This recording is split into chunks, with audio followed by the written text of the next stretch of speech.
क्यों एक अपलाइन में फेथ करना जरूरी है?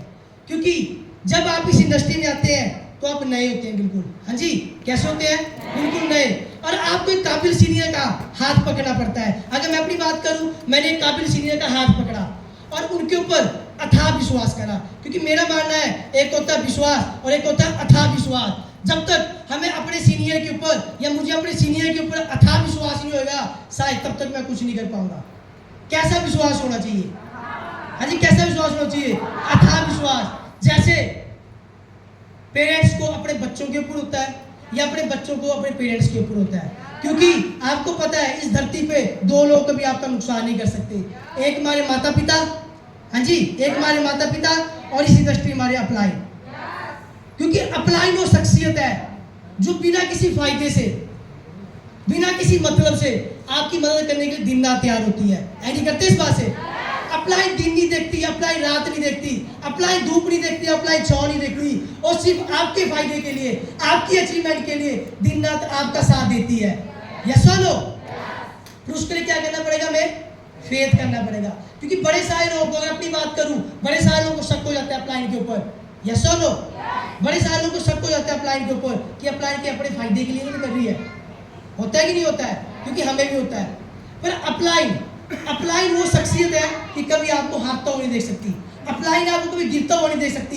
अगर अपलाइन की बात की जाए, upline is equal to the life line.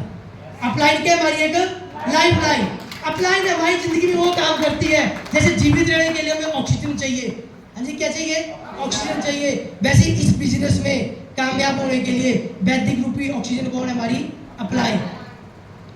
अगर अपलाइन के ऊपर और बात की जाए, क्योंकि जब मेरे को पहले दिन बताया गया था कि अपलाइन क्या होती है, और भाई जी ने बताया था कि एक होती है अपलाइन और एक होती है स्पॉन्सर। हाँ जी, क्या क्या होती है? अपलाइन और स्पॉन्सर। कितने लोगों को अपलाइन और स्पॉन्सर में फर्क पता है? अपलाइन और स्पॉन्सर। क्यों? देखो, मैं अपने उससे नहीं बता रहा जो मैंने पहली एलडीपी में सीखा था, और मैं सिर्फ आपको वही बातें बता रहा हूँ कि अपलाइन और स्पॉन्सर में क्या फर्क होता है, और जो प्रैक्टिकली भाई ने करके बताया था वो मैं सिर्फ करके दिखाना चाहता हूँ। हाँ जी, साथ देने तैयार है मेरे? पक्का? मैं रिक्वेस्ट करता हूँ 4 से 5 भाई बहन आगे आएंगे स्टेज के ऊपर। जबरदस्त तालियों के बीच 4 से 5 कोई भी आ सकते हैं। जबरदस्त तालियां।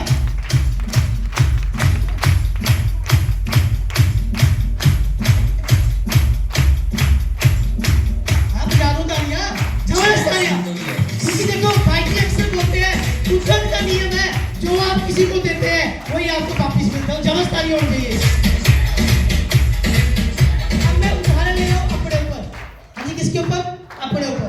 मालूम वैदिक में ज्वाइन हो गया, वैदिक में मेरा जन्म हो गया। अब मालूम दीदी ने मेरे को स्पॉन्सर करा, दीदी ने मेरे को वैदिक में जन्म दिया, तो ये हमारे क्या हो गए? स्पॉन्सर। हाँ जी, क्या हो गए? स्पॉन्सर। तो किसी ना किसी के थ्रू ही आपको वैदिक में जन्म मिलेगा। यस और नो? अब दीदी के सीनियर कौन होगी? हमारी बड़ी बहन दीदी, ये इनके स्पॉन्सर हो गए। अब इनके स्पॉन्सर कौन हो गए? हमारी छोटी बहन। और इनके स्पॉन्सर कौन हो गए? विकास भाई जी। ये कौन है? ये सारे कौन है? स्पॉन्सर, लाइन ऑफ स्पॉन्सरशिप जो सभी के ऊपर होती है। अब बड़े सारे लोग कंफ्यूज होते हैं, कि मैं भी कंफ्यूज था पहले दिन। अब इनमें से किसी अपने एक्टिव अपलाइन मान लो। हाँ जी, होते हैं ना कंफ्यूज, क्योंकि कंफ्यूजन मेरे पास थी कि इनमें से किसी में अपनी एक्टिव अपलाइन मान लो। और भाई ने एक फॉर्मूला दिया था। हाँ जी, जानना चाहते हैं? जानना चाहते हैं कौन सा फॉर्मूला? भाई ने एक फॉर्मूला दिया, इस फॉर्मूले का नाम है हेल फॉर्मूला। हाँ जी, कौन सा? HAIL, hello formula. अब उस हेल फॉर्मूले की बात की जाए, उसे पहला वर्ड आता है H। हाँ जी, कौन सा आता है?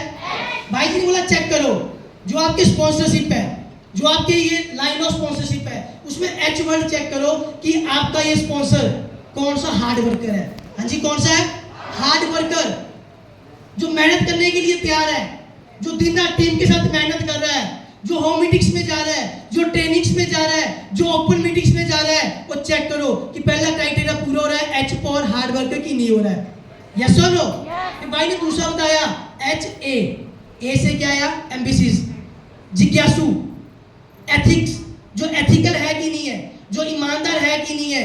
अब तीसरा वर्ड आया I। हाँ जी, कौन सा आया? I से मतलब हुआ इंटेलिजेंट, जो इंटेलिजेंट भी है कि नहीं है। मेरी तरह ऐसे डफरी तो नहीं है गई, ऐसे गोबर ग्रेसी तो नहीं है गई। और चौथा वर्ड आया L। हाँ जी, कौन सा आया? जो लीडरशिप है कि नहीं है, जो आपके भविष्य के लिए लुकिंग फॉर गुड फ्यूचर, जो आपके भविष्य के लिए सीरियस है कि नहीं है, कि कहीं अपने चेक के चक्कर में तो नहीं भाई जी ने बोला जिस भी सीनियर के अंदर आपको 4 बातें दिखती है, जिसके अंदर लगता है आपको हेयर फॉर्मूला कामयाब हो गया, बस उसी को आप अपना हाथ पकड़ा दो। और मैंने भी चेक करा, हाँ जी मैंने भी चेक करा, मैंने अपने स्पॉन्सर की लिस्ट बनाई जिसमें तालियों की रजनीश के लिए जबरदस्त तालियां, जिन्होंने मेरे को बैतूल में जन्म दिया था। उसके बाद उनके अपलाइन कौन थे? संजीव किंग जी, एक बार जबरदस्त तालियां भाई जी के लिए, जबरदस्त तालियां। और उनके भी सीनियर कौन थे? भाई श्री सुशील ठाकुर जी के लिए जबरदस्त तालियां। और उनकी भी सीनियर कौन थी? दीदी सुखविंदर कौर के लिए जबरदस्त तालियां। मैंने भी चेक करे ये 4 चीजें, हाँ यस मेरे चारों सीनियर हार्ड वर्कर है, मेरे चारों सीनियर मेहनती है, मेरे चारों सीनियर ईमानदार है, मेरे चारों सीनियर इंटेलिजेंट है, मेरे चारों सीनियर मेरे भविष्य के लिए सीरियस है। ये बात तो थी, पर भाई जी ने एक बात और बोली थी कि आप किसे अपना हाथ देना चाहते हैं। अगर मैं एक्टिव अप्लाइन के साथ एक और वर्ड ऐड कर दूं तो भाई जी ने एक बात बोली थी, अपना रोल मॉडल सेलेक्ट करना। हाँ जी क्या सेलेक्ट करना? रोल मॉडल, अपना मेंटोर सेलेक्ट करना। और मैंने भी चेक करा कि मुझे किसकी तरह बनना है, क्योंकि भाई जी अक्सर एक बात बोलते हैं कि जब तक हमें पता नहीं होएगा कि हमें किसकी तरह बनना है, हाँ जी हमें किसकी तरह बनना है, तब तक हम वैद्य में कुछ नहीं कर पाएंगे।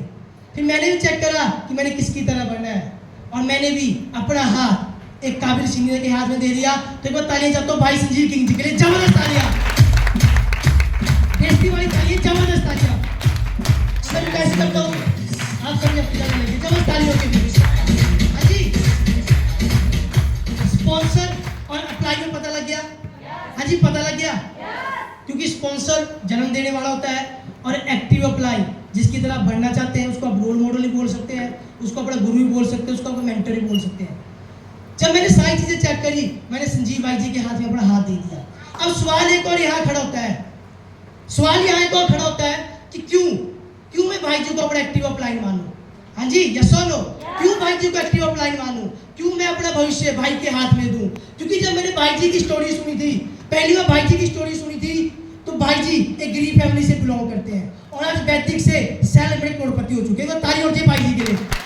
और करोड़पति वैसे करोड़पति नहीं जो परिवार के दम पे करोड़पति हुए हैं, हाँ जी ऐसे करोड़पति नहीं जिनके बाप दादाओं ने दौलत रखी है, ऐसे करोड़पति जो सिर्फ अपने दम पे करोड़पति हुए हैं।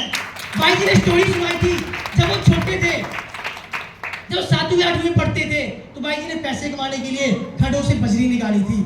सुनिए आप लोगों ने, हाँ जी सुनिए ना। तो पहला क्राइटेरिया पूरा हुआ कि नहीं हुआ हार्ड वर्कर का, क्योंकि जिनको परिवार की दिक्कत दिखती है वो हार्ड वर्कर पक्का होएगा। यस और नो, जिनको माता पिता का कर्ज और फर्ज दिखता है वो कभी भी टीम को मरने नहीं देगा। भाई जी ने बताया खड्डों से बजरी निकाली। भाई जी बताते थे कि लोगों के घरों में जाके ना दिहाड़ी पे कांटे उठाते थे, जिसे आप घास बोल सकते हैं। किसके लिए? पैसों के लिए, परिवार की जरूरतों के लिए, 2 वक्त की रोटी के लिए, परिवार के सपनों के लिए। यस और नो। फिर भाई जी ने बताया जब लाइफ में कुछ नहीं बना तो भाई जी ने बसों में कंडक्टरी भी करी। हाँ जी क्या करी? कंडक्टरी। अब सोच के देखो, आप बोलते हैं अप्लाई में फेथ क्यों नहीं होना चाहिए? या सोच के देखो, जो बंदा अपने परिवार के लिए इतना सीरियस है, बसों तक की कंडक्टरी कर सकता है, क्या कभी हमें हारने दे सकता है? हाँ जी हारने दे सकता है। क्योंकि देखो जो अप्लाइन है, मैं दोबारा बोल रहा हूँ, अप्लाइन वाले माता पिता को मदद करती है। तो वो तालियों के अपने अप्लाइन जबरदस्त तालियां।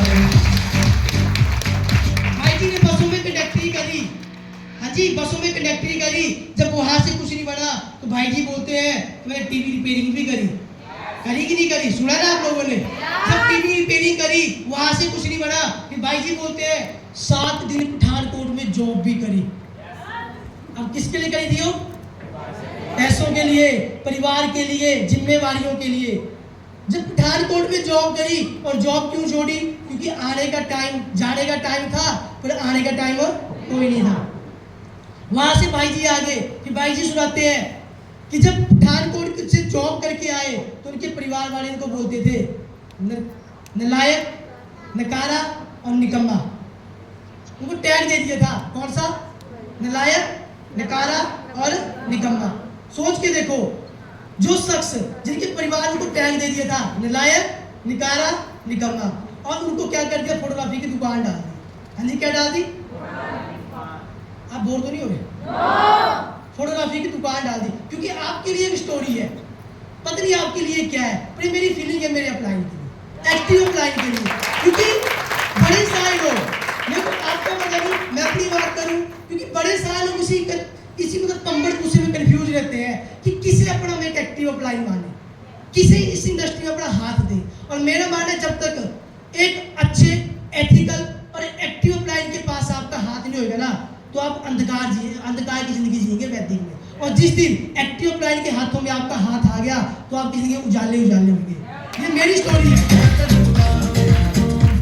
की स्टोरी सुनी, फिर 15 साल फोटोग्राफी करी, सोच के देखो। हाँ जी, क्या करा, 15 साल फोटोग्राफी करी, तो तब भी लाइफ स्मूथ नहीं थी। हाँ, 2 वक्त की रोटी चली थी। भाई जी बोलते जिंदगी काट रहे थे, जिंदगी जी नहीं रहे थे, जिंदगी काट रहे थे। और वैसे भाई के पास वैदिक आया था, जैसे तुम्हारे पास आया वैसे भाई जी के पास वैदिक आया था। और भाई जी ने डिसीजन लिया था वैदिक को करने का। जो भाई जी का प्रोडक्ट एक्सपीरियंस था, जितनी भाई जी ने मेहनत आज तक अपने कामों में करी थी, और मेहनत भाई जी ने वैदिक के लिए करना शुरू करी। जितना भाई जी पहले अपने परिवार के लिए सीरियस थे, वही सीरियसनेस वैदिक ने भाई जी ने अपनी वैदिक परिवार के लिए दिखाना शुरू करी। और करते करते भाई जी वैदिक से स्टार बने, भाई जी वैदिक से प्लेटिनम बने, भाई जी वैदिक से सफायर बने, एमराल्ड बने, डायमंड बने, व्हाइट डायमंड बने, ब्लू डायमंड बने, और बहुत जल्दी पिंक डायमंड बनने वाले हैं। की बात करें, बाइक से सफर शुरू किया था।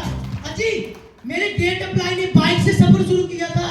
बाइक से सफर शुरू करने के बाद न्यू आल्टो पे आए, न्यू आल्टो के बाद न्यू ग्लेंजा पे आए। अजी न्यू ग्लेंजा के बाद नई गाड़ी एक और ली, और उसके बाद आज भाई जी 50 लाख का, जिसको देसी भाषा में चोटा बोलते हैं, 50 लाख का फॉर्च्यूनर देखो।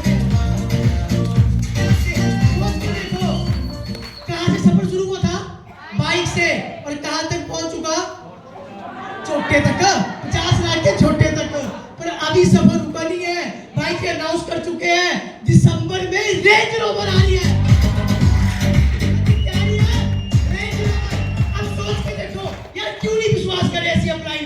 जो बाइक से लेके रेंज रोवर तक आ सकती है, तो क्या हमें डूबने देगी कहीं? अच्छा डूबने देगी, पर एक शर्त होनी चाहिए कि हमारा हाथ अपलाइन के हाथ में होना चाहिए।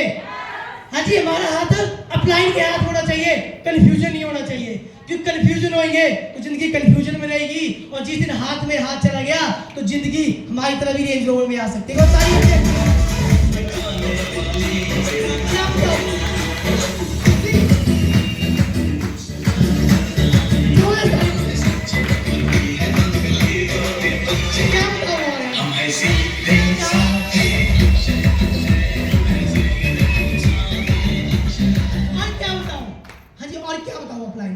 बस एक काम रह गया, पूछो क्या? छाती। हनुमान जी ने बताई थी ना, क्योंकि शब्दों में मैं फीलिंग बयान नहीं कर सकता। पर हाँ देखो, जब लोग नई गाड़ी लेते हैं, आप चेक करना अपनी रिश्तेदारी में, अपने फ्रेंड सर्कल में, जब नई गाड़ी लेते हैं ना, तो ऐसे मतलब दूर से बैठना, दूर से हाथ मत लगाना, गंदी हो जाएगी। यस और नो? देखोगे ना आपने, सोच तो भाई ने 50 लाख की गाड़ी ली थी, और ऐसे बोलते टीम को आ जाओ, चढ़ जाओ चोटे के ऊपर, बैठ जाओ गाड़ी के ऊपर, कोई टेंशन नहीं है, कोई टेंशन नहीं है, क्योंकि रेंज रोवर आने वाली है। हाँ जी, रेंज रोवर। तो बस क्रिस डालिए। यस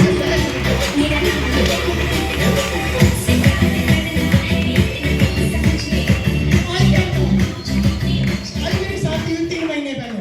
हाँ जी, शादी हुई 3 महीने पहले। बड़े सारे लोगों को टेंशन होती है कि बंदे की शादी हो, गाड़ी कौन सी जाएगी? यस और नो? आप देख रहे आम दुनिया में, व्यक्ति के बाहर की दुनिया में लोग सोचते हैं कौन सी गाड़ी लेके चलो। और मेरे को भी टेंशन थी, वैसे गाड़ी थी अपने पास, कि भाई मैंने बोला था लग्जरी गाड़ी है, आएगी तभी कौन सी आएगी? लाड़ी आएगी। अगर लग्जरी गाड़ी आएगी तो लाड़ी आएगी। हाँ, गाड़ी ले ली थी 11 लाख की, पर मेरे से फिक्र मेरे अप्लाई को थी। मैं ताली और अप्लाई कर जबरदस्त आ गया, मेरे लिए तालियां कम बता रहा, तो मैं रोज बोल के जबरदस्त ताली होनी चाहिए। भाई जी ने बोला कि सुनो गाड़ी